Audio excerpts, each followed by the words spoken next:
అందరికీ నమస్కారం. ఈరోజు ఉడత సాయం అనే కథ విందాం.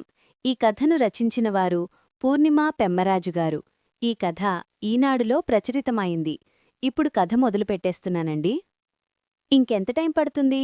ఫ్లైట్ దిగిన గంటలో అప్పటికి నాలుగోసారి అడుగుతున్న మూర్తికేసి ఆశ్చర్యంగా చూశాలు రాజేష్. ఇంకో గంటలో వెళ్ళిపోతాం సార్.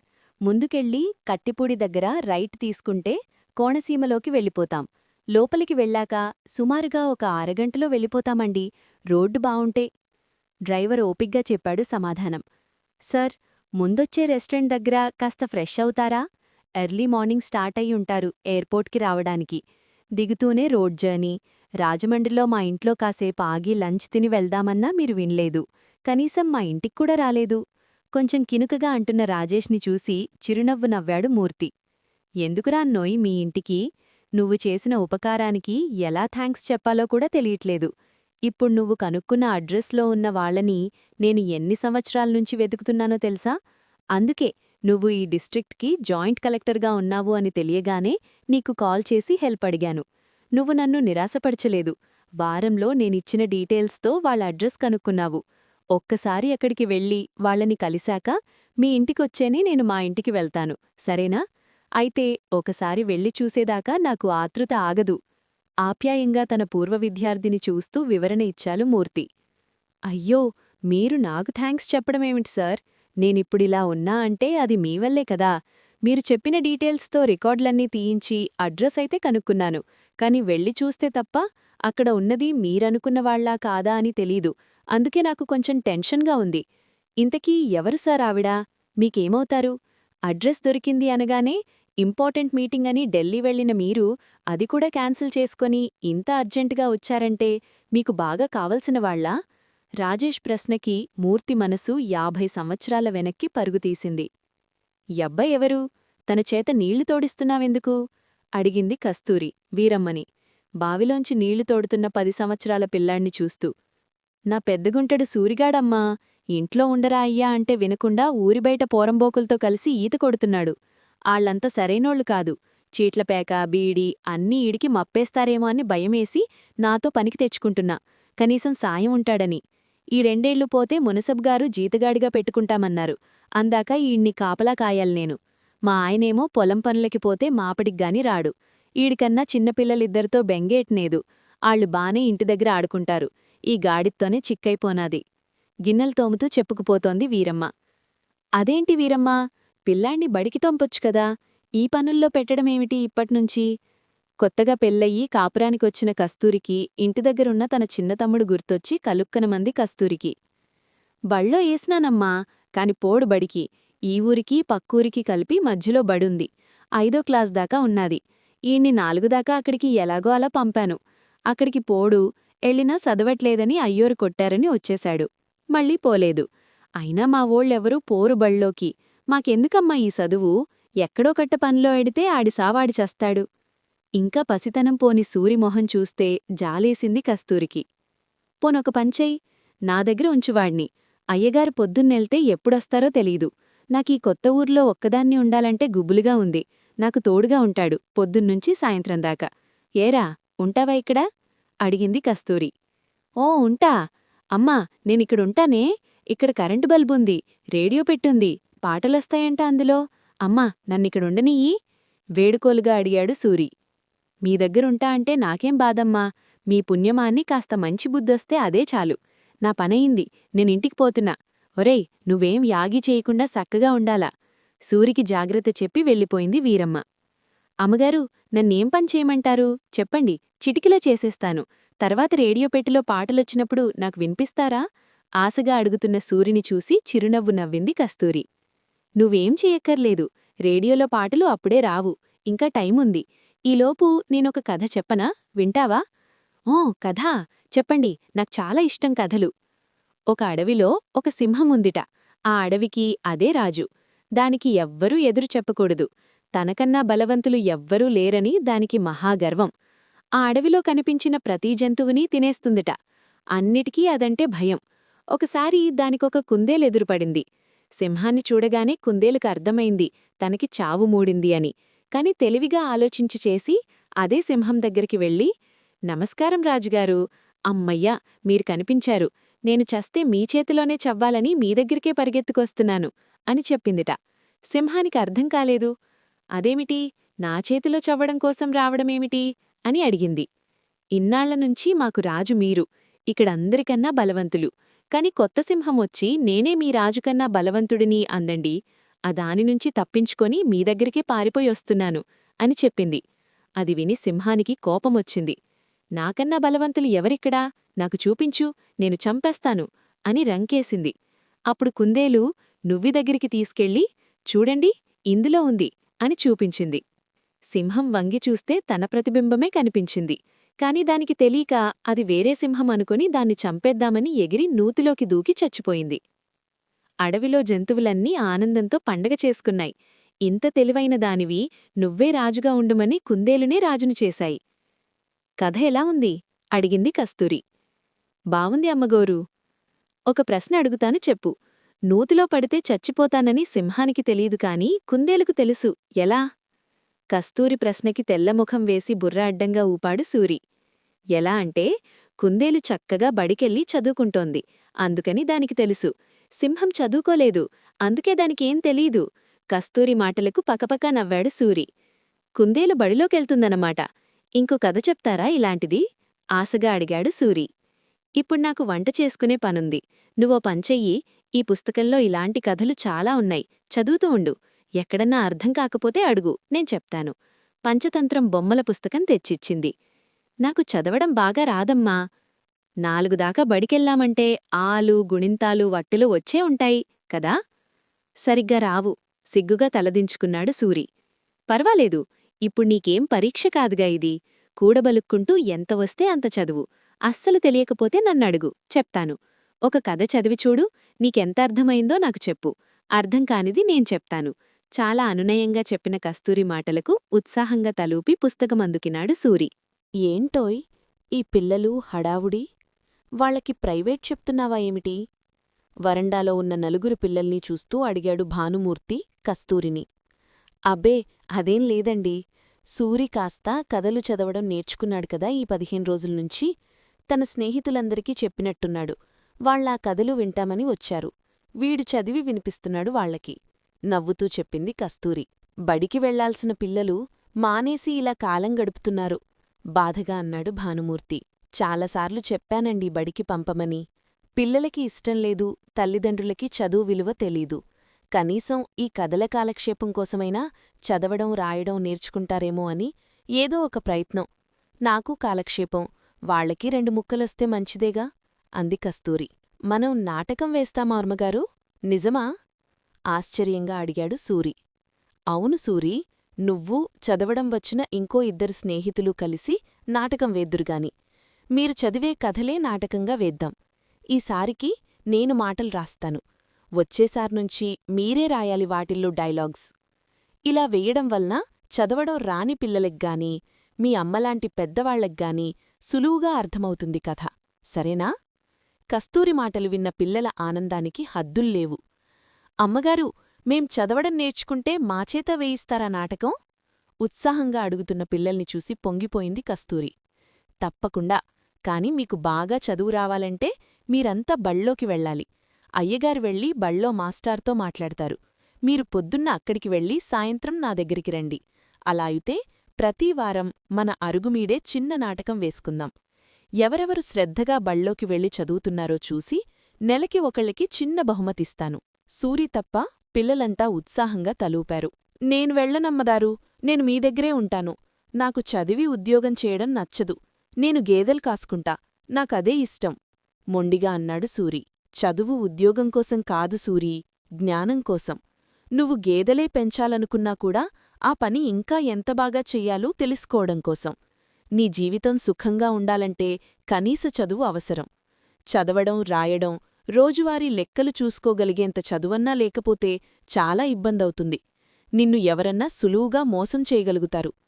నీలో చాలా తెలివితేటలున్నాయి సూరీ, ఏదైనా ఒక్కసారి చెప్తే పట్టేస్తావు. నీ తెలివికి చదువు తోడైతే నువ్వు బాగా పైకెళుతావనిపిస్తోంది నాకు. నాకోసమైనా నువ్వు బడికి వెళ్ళాలి. ఆప్యాయంగా చెప్తున్న కస్తూరి మాటలు కాదనలేక అయిష్టంగానే తలూపాడు సూరి. అమ్మగారు, మీరు ఊరెళ్ళిపోతున్నారా? 7వ తరగతి పరీక్షలైపోయి వేసవి సెలవులంతా కస్తూరితో గడపొచ్చనుకున్న సూరికి, భానుమూర్తికి బదిలీ అయ్యి కస్తూరివాళ్లు వెళ్ళిపోతారన్న వార్త పిడుగులాగా తగిలింది. అయ్యగారికి బదిలీ అయ్యింది కదా, వెళ్ళాలి మరి.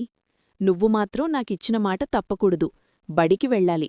వచ్చే 7 సెలవులిచ్చినప్పుడు నా దగ్గరికి వద్దూగాని. ఉత్తరాలు రాస్తాన్నేను, నువ్వు రాయి. ఛీ, అలా ఏడవకూడదు. సూరి కన్నీళ్లు తుడిచింది కస్తూరి. నిజంగా ఉత్తరాలు రాయాలి మరి, తలూపింది కస్తూరి. కస్తూరి వెళ్లిన నెల తరువాత ఉత్తరం వచ్చింది సూరికి. ఆత్రంగా చదవడం మొదలెట్టాడు. ప్రియమైన సూరికి, ఆశీసులతో కస్తూరి రాయునది. నువ్వు క్షేమంగా ఉన్నావని తలుస్తాను. మేమిక్కడికి చేరుకుని ఇల్లు వెతుక్కుని సర్దుకోడానికి సమయం పట్టింది. అందుకే వెంటనే ఉత్తరం రాయలేకపోయాను. పోయిన వారం మీ బడిలో పనిచేసే మాస్టార్గారు అయ్యగారికి ఒక పెళ్లిలో కలిశారట. అయ్యగారు నీ గురించి అడిగితే నువ్వు ఇదివరకంత హుషారుగా శ్రద్ధగా చదవట్లేదు అని చెప్పారట. అందుకే వెంటనే ఉత్తరం రాస్తున్నాను. నువ్వు నాకు మాట ఇచ్చావు బడికి వెళతా అని. కాని వెళ్ళి చదువుమీద శ్రద్ధ కట్టకపోతే ఏం ఉపయోగం చెప్పు? నాకు తెలుసు నువ్వు ఉద్యోగం కోసమే చదువు అనుకుంటున్నావని. కాదు సూరీ, ఇదివరకు కూడా చెప్పాను, చదువు జ్ఞాన సముపార్జన కోసం. నువ్వు చదువుతూ ఉంటేనే నీకు ఏ విషయం మీద ఆసక్తి ఉంది, ఏది నీకు ఉపయోగకరమైనది తెలుస్తుంది. అసలు నీకు చదువు కావాలా వద్దా అని నువ్వు నిర్ణయించుకోడానికైనా నీకు కనీస చదువు అవసరం. నాకు మాట ఇచ్చా కాబట్టి అని కాకుండా శ్రద్ధగా చదవడానికి ప్రయత్నించుకో. కొత్త విషయాలు తెలుసుకోవడంలో ఉన్న ఆనందం నీకే అర్థమవుతుంది. ఇంకో విషయం సూరీ, మీ గూడెల్లో ముందు నువ్వు నా దగ్గరికి వచ్చి చదల పుస్తకాలు చదవడం మొదలుపెట్టగానే ఇంకో 10 మంది నిన్ను చూసి వచ్చారు.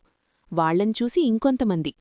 ఇంతమందికి చదువుమీద ఆసక్తి కలగడానికి నువ్వే కారణమయ్యావు. మీరందరూ కలిసి ప్రతివారం చిన్న నాటకం వెయ్యండి. మీరిన్నాళ్లు చదివిన పంచతంత్రం, నీతికథలు, బాలరామాయణం, బాలభారతం అన్నీ మీ మాస్టార్గారికిచ్చి పంపిస్తున్నా. ప్రతివారం అందులోంచి ఏదో ఒక కథ తీసుకొని ప్రయత్నించండి. వినోదంతో పాటు అందులో చదువు ప్రాముఖ్యత ఏదో ఒక రకంగా తెలిసేలా ప్రయత్నించండి. అప్పుడు నీతోపాటు అందరూ బాగా చదువుకుంటారు. మరి నేనుంటాను. నేను డెలివరీకి మా అమ్మవాళ్ళింటికి వెళుతున్నాను. కొన్నాళ్లు ఉత్తరం రాయలేకపోవచ్చు. కాని నా ఆశీస్సులు ఎప్పుడూ నీతో ఉంటాయి. నువ్వు జీవితంలో బాగా పైకి రావాలని, పేరు ప్రఖ్యాతులు సంపాదించాలని దీవిస్తూ కస్తూరి. ఇప్పుడర్థమైంది సార్, మీరెందుకింత ఉద్వేగంగా ఉన్నారో. ఉత్తరం చదివిన రాజేష్ అన్నాడు. ఈ ఉత్తరం తర్వాత అయ్యగారికి మళ్లీ ట్రాన్స్ఫర్ అయింది. అక్కడ్నించి వాళ్లతో కాంటాక్ట్ మిస్ అయింది. వేరే స్టేట్కి ట్రాన్స్ఫర్ వచ్చి వాళ్లు వెళ్ళిపోయారట. వాళ్లని కలవాలని చాలా ట్రై చేశాను. చివరికి నీ పుణ్యమా అని కలుస్తున్నాను. అభిమానంగా చూస్తూ చెప్పాడు మూర్తి. అయ్యో సార్, భలేవారే, మీకు ఈ రకంగా అన్నా ఉపయోగపడ్డాను. అదే చాలు నాకు. అదిగో ఇల్లొచ్చేసింది. మీతోపాటు నాకు కూడా ఆవిడని కలవాలని అంతే ఆత్రంగా ఉంది. కారు దిగుతూ చెప్పాడు రాజేష్. నిజంగా మా సూరివేనా నువ్వు? సారీ, మీరు? కస్తూరికి ఆశ్చర్యానందాలతో మాట తడబడుతోంది. నన్ను మీరేమిటమ్మగారు, ఇదివరకులాగా ఏరా అనండి. ఖరీదైన కార్లో సూటూ బూటూ వేసుకుని దిగిన సూర్యనారాయణ్ణి చూస్తుంటే ఆనందం పొంగుకొచ్చింది కస్తూరికి. ఎంత పెద్దవాడివయ్యావురా, మీ అయ్యగారే ఉంటే ఎంత సంతోషించేవారో. నిన్ను చూస్తుంటే నాకెంత ఆనందంగా ఉందో మాటల్లో చెప్పలేను. మీ అమ్మెలా ఉంది? ఏం చేస్తున్నావు నువ్వు? మీరు వీకే ఎడ్యుకేషనల్ ఇన్స్టిట్యూట్స్ గురించి టీవీలో పేపర్లో చూసే ఉంటారు కదా, అవి నావేనమ్మగారు. వీకే అంటే వీరకస్తూరి ఇన్స్టిట్యూట్. మా అమ్మా పేరు మీ పేరు కలిపి పెట్టాను. దేవుడిదయ, మీ ఆశీర్వాదంతో అది టాప్ ఇన్స్టిట్యూట్గా మారింది. మన 2 తెలుగు రాష్ట్రాలలో చాలా చోట్ల మన బ్రాంచెసున్నాయి. అన్నట్టు డైరీఫామ్ కూడా పెట్టానమ్మగారు.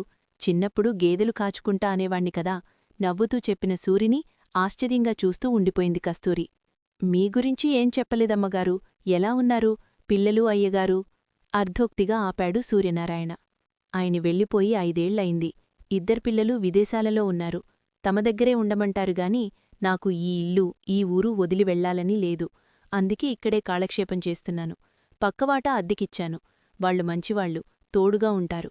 ఈ చుట్టుపక్కల అందరూ నాకు బాగా అలవాటు. అందుకనే నాకు ఇక్కడే బావుంటుంది నవ్వుతూ చెప్పింది కస్తూరి. ఈ పిల్లలు? టీవీ చూస్తున్న 4 పిల్లల్ని చూసి అడిగాడు సూర్యనారాయణ. వీళ్లమ్మలు పొలం పనులకి వెళ్తారు. ఈ పక్కనే వీళ్ల ఇల్లు. వాళ్లు పనినించి వచ్చేదాకా అటూ ఇటూ తిరక్కుండా ఇక్కడ కూర్చోమంటాను. అయితే ఇప్పటికీ మీరు ఇదివరకులానే వీళ్లకి కథలు అవి చెప్తున్నారా? నవ్వుతూ అడిగాడు సూర్యనారాయణ. ఇప్పుడు నేను చెప్పే ఆ కథలెవరు వింటారు? టీవీ పెడితే చాలు వీళ్లకి. అప్పుడు మీతోనే అయిపోయింది ఆ కథలు నాటకాలు. అయ్యో, ఇలానే కూర్చోబెట్టేశాను. ఉండండి, వంట చేసేస్తాను. ఏ వేళప్పుడు బయల్దేరావో తింటూ మాట్లాడొచ్చు. హడావుడిగా లేవబోతున్న కస్తూరిని ఆపాడు సూర్యనారాయణ. మీ చేతి ప్రసాదం మహాభాగ్యమమ్మా, తప్పకుండా తింటాను. కాని ఇప్పుడు నేను వచ్చిన పని వినండి. వచ్చేవారం మా ఇన్స్టిట్యూట్ యాన్యువల్ డే. మీరు తప్పకుండా రావాలి. నాతో మిమ్మల్ని తీసుకెళ్లడానికి వచ్చాను. మీరు సరే అంటే ఇప్పుడే బయల్దేరిపోదాం హైదరాబాద్కి. వచ్చేవారం కదా, తప్పకుండా వస్తాను. ఇప్పటిప్పుడంటే రాలేను. నెమ్మదిగా 4 రోజులాగి వస్తాను. నాకు నీ వైభవం చూడాలనే ఉంది. మా చిన్న సూరి ఇంత పెద్దవాడయ్యాడంటే ఎందుకురాను? ముందు లేచి మీరిద్దరూ కాళ్ళు చేతులు కడుక్కురండి. కస్తూరి వంటినివుకి కదిలింది. కరతాళధ్వనులతో సభ మారుమోగిపోతోంది. స్టేజిమీద కూర్చున్న కస్తూరికి కలలో ఉన్నట్టుగా ఏమీ అర్థం కానట్టుగా ఉంది. యాన్యువల్ డే చూడ్డానికి వచ్చిన కస్తూరికి తానే ముఖ్య అతిథి అని పల్లకిలో తీసుకురావడం, స్టేజిమీద కలెక్టర్ పక్కన కూర్చోబెట్టి పాదపూజ చేయడం, ఇవన్నీ చాలా ఇబ్బందిగా, సంకోచంగా ఉన్నాయి. ఏమి మాట్లాడాలో తెలియకుండానే అన్నీ జరిగిపోతున్నాయి. ఇంతలో మన గౌరవ ముఖ్యాతిథి కస్తూరిగారు ఇప్పుడు సభనుద్దేశించి ప్రసంగిస్తారు అని అనౌన్స్మెంట్ విని నెమ్మదిగా లేచి మైక్ అందుకుంది కస్తూరి. అందరికీ నమస్కారం. నాకు నిజంగా ఏమీ అర్థం కావట్లేదు. మా సూరి క్షమించాలి. సూర్యనారాయణ యాన్యువల్ డే చూడ్డానికి వచ్చానుగాని నాకెందుకీ సత్కారం, ఈ సమ్మానం? నాకేమీ అర్థం కావట్లేదు. నేను చేసింది ఏమీ లేదు. తన చేత ఓనమాలు దిద్దించింది లేదు, చదువు చెప్పింది లేదు. నాకు తెలిసిన కథలేవో 4 చెప్పానంతే. ఈ మాత్రానికే నన్నింత అందలమెక్కించడం తన పెద్ద మనసుకి నిదర్శనం తప్ప నా గొప్ప ఏం లేదు. ఇదంతా చూస్తుంటే నాకో చిన్న కథ గుర్తొస్తోంది. శ్రీరాముడు లంకకి వెళ్లాలని అందరూ సముద్రం మీద వారధి కడుతున్నారట. పెద్ద పెద్ద బండరాళ్లు తీసుకుని వచ్చి వానరులంతా వారధి కడుతుంటే అక్కడ ఉన్న ఒక చిన్న ఉడత తానో సాయం చేద్దామనుకుని అక్కడ ఉన్న ఇసుకలో దొర్లి రాళ్ల మధ్య ఆ ఇసుకని దులిపిందట. దాన్నే ఉడత సాయమంటారు. నేనేమన్నా చేశాను అంటే ఆ ఉడత సాయమే. సూరి తానే కష్టపడ్డాడు, ఇంత పైకి వచ్చాడు. అతని జీవితం స్ఫూర్తిదాయకం. మీ పిల్లలందరూ తన జీవితం నుంచి నేర్చుకోవలసింది చాలా ఉంది. నాకింతకన్నా మాటలు రావట్లేదు. కస్తూరి పక్కకి వచ్చి మైక్ తీసుకున్నాడు సూర్యనారాయణ.